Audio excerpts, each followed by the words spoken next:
42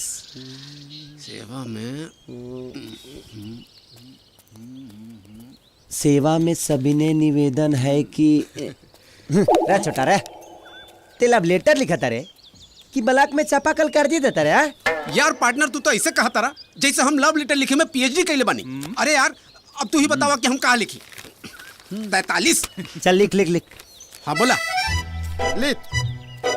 हे हमार जान, ए हमार जान, जाने तमन्ना, जाने तमन्ना, ए अमाल तान, ताने तमन्ना। अच्छा छोड़ छोड़ दूसरा लिख। 44 लिख लिख। बोला। हे प्राण प्रिय, हे प्राण प्रिय, प्रियश्वरी, प्रियश्वरी, प्लान प्लिए, प्लिए थाली।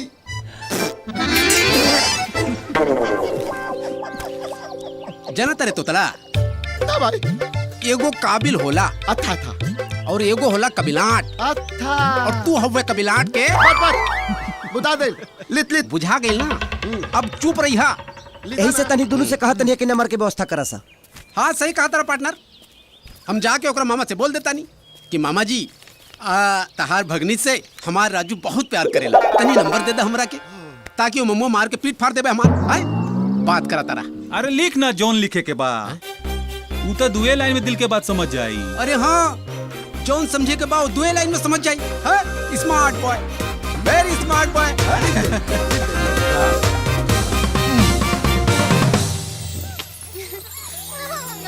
हमारी बारी, हमारी बारी।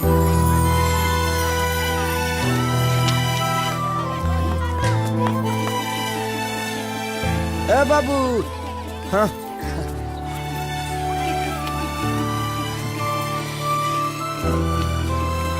आई चिट्ठी ला। अब जो लाल फराक वाली दिया ना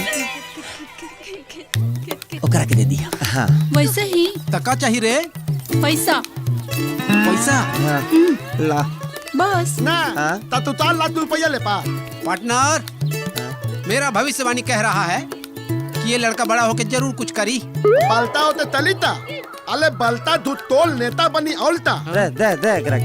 दा फिर थैला जा दो इली दीदी के देला सन?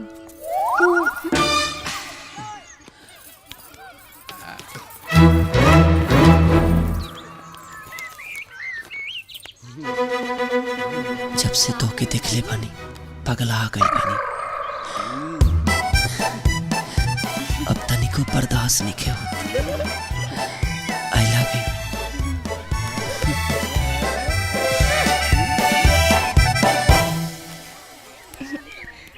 हम आवतानी।